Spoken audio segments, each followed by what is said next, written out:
Bihar, in fact, where Neta's father has been killed in Darbhanga. In fact, father of Vikashil Insan Party chief has been killed. What we're given to understand at the moment is that Jitan Sahani has been killed by miscreants. You're looking at the picture of the same on your screens right now. He's been killed in his house using sharp object. Saket, my colleague, joins me for more. Saket, जहां तक ये shocking घटना की बात है, क्या कुछ जानते हैं हम इस वक्त? देखिए, ये कल रात की घटना है जब जीतन सहनी, जो मुकेश सहनी के पिता हैं, मुकेश सहनी जो बिहार सरकार में मंत्री भी रहे हैं और वीआईपी पार्टी के अध्यक्ष हैं, और इस लोकसभा चुनाव में जिस तरह से तेजस्वी यादव के साथ उन्होंने कैंपेन किया था वो सबने देखा था, मछली खाते और तमाम चीज। तो उनके पिता की हत्या होती है बेरौल, जो दरभंगा के बेरौल थाना है, उसी इलाके में ये उनका घर था, पैतृक घर है।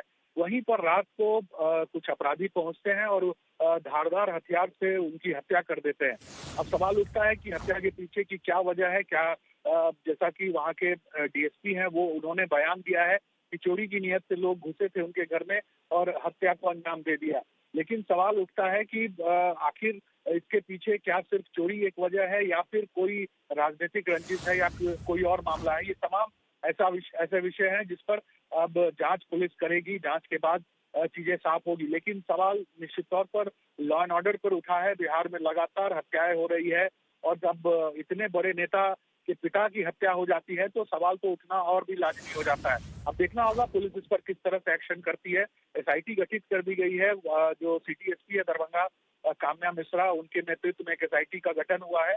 अब एसआईटी इस पूरे मामले की जांच करेगी। अभी मुकेश सहनी भी मुंबई में है और वो मुंबई से चले हैं दरभंगा के लिए। दरभंगा पहुंचेंगे वो देर शाम तक, वो भी वहां पर पहुंचेंगे। तो उसके बाद क्या कुछ तस्वीर दिखती है वो देखना होगा।